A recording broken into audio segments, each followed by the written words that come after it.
Welcome to my channel. Try to hear the latest story. My fiancée told me that if I wanted her back, I'd have to say sorry to her dad and request his approval. I consented. I went to his place and revealed to him the collection of messages from his daughter over the past year, outlining how she was being unfaithful and intending to dump me right after I proposed with a ring. His approval came in the form of assisting me in gathering her belongings. The argument that terminated our engagement began, like many of our disputes, over a trivial matter. It happened on a Tuesday evening. I just returned from an exhausting shift at the building site where I serve as a site supervisor. My partner, Megan, was irritated because I'd neglected to grab the particular type of handcrafted, oat-derived, responsibly produced coffee additive she preferred. I'd purchased an alternative, entirely acceptable version of oat additive. This was, evidently, an unforgivable offense. The disagreement intensified rapidly. The coffee additive wasn't the actual problem, naturally. It represented something. It stood for my supposed carelessness, my disregard for specifics, my inability to put her precise preferences first. In under 10 minutes, we were embroiled in a major partnership-destroying conflict. "I can't handle this any longer, David," she shouted, her cheeks red with a staged, practiced fury. "I can't stay with a guy who doesn't pay attention, who doesn't show concern. It's over between us." She announced the end of our 3-year bond due to a container of coffee additive. I remained silent.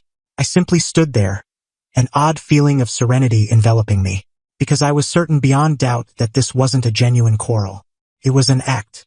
It was the concluding part of a script she'd been crafting for more than a year, and she just performed her grand, emotional speech. I knew this since I'd examined the script. Allow me to clarify. Roughly a year earlier, I uncovered something entirely by chance. We share a tablet, an iPad that typically rests on the living room table. I grabbed it one night to search for a cooking guide. Her messaging app was still active. The top message was from a guy called Julian. It included a photo of them during a meal she'd claimed was a professional gathering. The text beneath it stated, "Looking forward to when you're finally rid of that dull site supervisor, so we can do this daily." My pulse raced. I scrolled further, and there it was, a full year's record of their exchanges. A precise, dated account of her infidelity. But it went beyond mere cheating. It was a scheme, a deliberate, strategic, emotional, and monetary escape plan. They ridiculed my career, my buddies, my simple, reliable existence. They described their hidden encounters, their getaway weekends, and they mapped out their upcoming life. The scheme was straightforward. Megan would keep residing with me, benefiting from the stability of my consistent earnings, as I accumulated funds for a proposal ring. She was to insist on a certain dimension and grade of gemstone. As soon as I placed the ring on her finger, she would fabricate a huge, bond-shattering argument, end things with me, and then, following a brief, appropriate interval, she and Julian would announce their relationship. The ring was the reward, the initial capital for their fresh start together. I remained seated for hours that evening, my reality falling apart. My initial reaction was to hurl the tablet at the wall, to challenge her, to yell. But my anger soon gave way to a cool, silent, and profoundly enduring resentment. A personal showdown would pit her claims against mine. She would deny it. She would manipulate me psychologically. She would label me an obsessive fiend for checking her messages. Now, a disloyalty this severe merited a more refined, more definitive repercussion. Thus, I chose a path. I would act my role. I would portray the affectionate, oblivious partner, and I would gather the proof. Every couple of weeks, when she was away, I would access the tablet and carefully capture images of their continuing discussions. I stored them in a protected, coded directory, sorted by timeline. I observed their conspiracy develop live. I viewed her grumble that I wasn't accumulating for the ring quickly enough. I saw Julian suggest ways for her to create disputes to heighten my insecurities.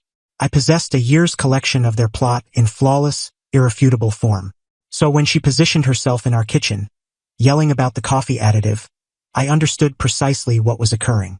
This was the climax.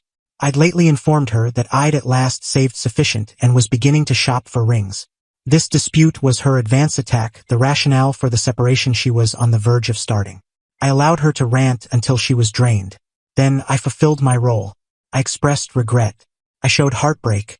I implored her not to discard our connection. This, naturally, was precisely what she desired. It boosted her self-esteem, and it prepared the ground for her ultimate condition. She permitted me to plead for a day. Then she approached me, her demeanor one of solemn, majestic gravity.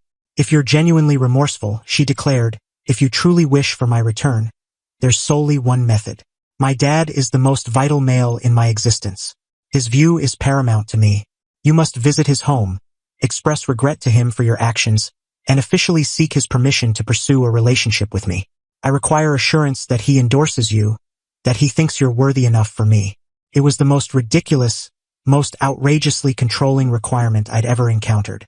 And it was ideal.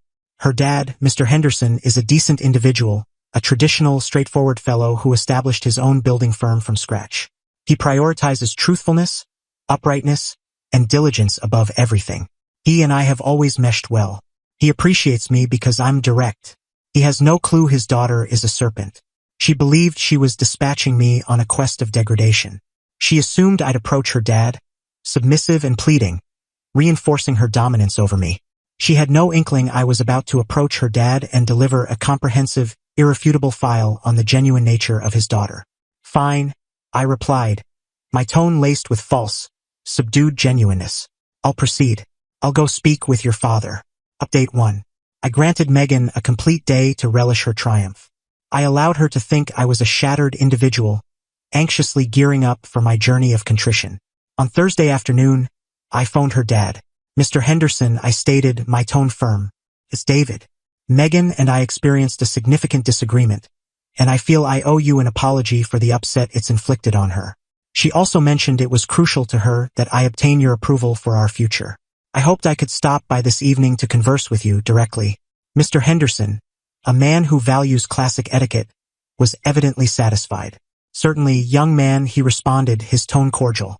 "My entrance is always available. Arrive around 7. Prior to departing my residence, I assembled my evidence. I devoted the previous year to compiling the captures into one sequential digital document. I produced the whole 150-page file on paper. I also transferred the file to a fresh and used tablet I'd acquired just for this occasion. I desired for him to view the messages precisely as I had, in their original setup. I reached his residence at 7 precisely. He greeted me into his office, a cozy, paneled space scented with hide and timber shavings. He provided me a beverage, and we settled in 2 spacious seats. "Very well, David," he started, his look earnest yet compassionate. "Megan is quite distressed. She mentioned you two had a severe argument. What's troubling you?" This was the instant. I avoided becoming sentimental. I laid out my argument like a site supervisor describing a vital construction flaw. "Sir," I commenced, "I'm present to request your approval, but not as Megan anticipates. I'm here out of respect for you and because I think you merit knowing the facts about the individual your daughter has turned into. Over the past year, I've been subjected to a planned, extended deceit, and I possess evidence." I positioned the bulky printed file on the surface between us. "This," I explained, "is a log of the recent 12 months of communications between your daughter and a man named Julian." He examined the file, then me, his face stiffening with bewilderment and worry. "Before you peruse that," I added, "I want you to witness it directly." I passed him the new tablet with the conversation chain already displayed. I found these unintentionally on our joint iPad at home. Once I grasped the situation, I started recording them. He accepted the tablet. For the following hour, the sole noise in the space was the soft glide of his finger across the display as he navigated through a year of his daughter's deceptions. I observed his expression. I witnessed the starting puzzlement shift to astonishment. The astonishment evolved into a profound, intense grief, and the grief gradually, unavoidably, transformed into a chilly, solid rage. He reviewed the texts where they derided my occupation. He reviewed the accounts of their covert excursions. He reviewed their complete, ruthless scheme to prompt me to purchase a costly proposal ring before she engineered a conflict and abandoned me. He observed, in her own language, her utter absence of regard for me, for our bond, and for the principles he had attempted to teach her. When he ultimately arrived at the conclusion, he set the tablet down with a subdued, weighty sound. He avoided eye contact. He merely gazed at the wall for an extended period. "The coffee additive," he eventually uttered, his tone a deep murmur. "The dispute concerned coffee additive." "Yes, sir," I confirmed. That was the fabricated conflict she had been orchestrating for months. He at last turned to regard me, and his gaze held a dreadful, blazing letdown. "She is not the lady I believed I nurtured," he stated, his tone laden with a sorrow that surpassed wrath. He rose and approached the window, peering into the darkness. "You arrived here to seek my approval," he remarked, facing away. "And you possess it.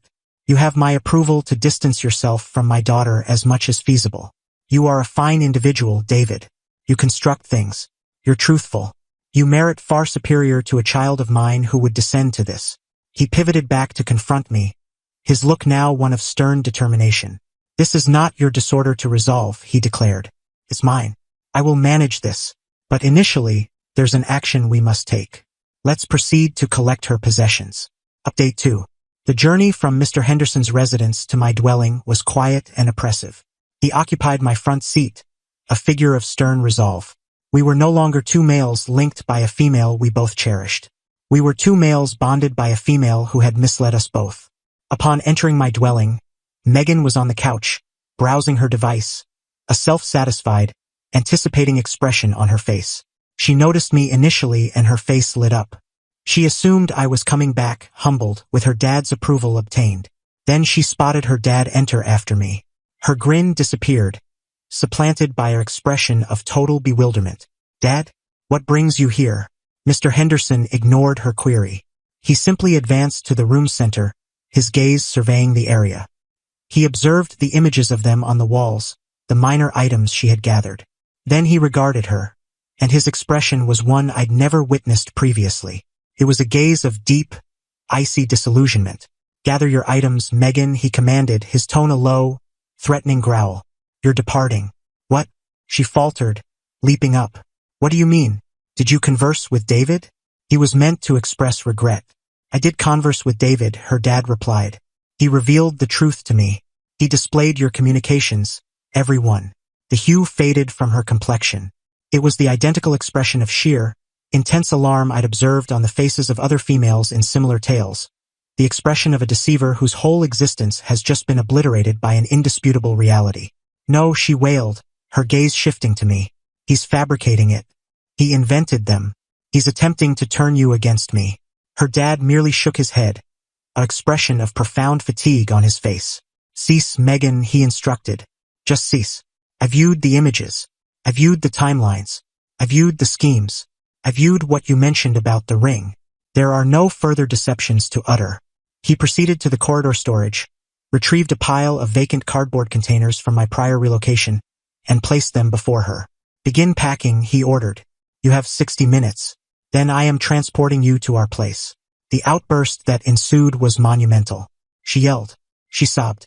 She begged. She charged me with being a controlling beast. She charged her dad with disloyalty. It was a frantic, pitiful display, but her spectators were no longer supportive. Her dad simply remained there, arms folded, unaffected. I entered the kitchen and prepared a mug of coffee. I observed, a quiet witness, as the existence we had constructed was disassembled, not by me, but by her own dad. He was systematic. He guided her, instructing what to include. He was not harsh, but he was resolute.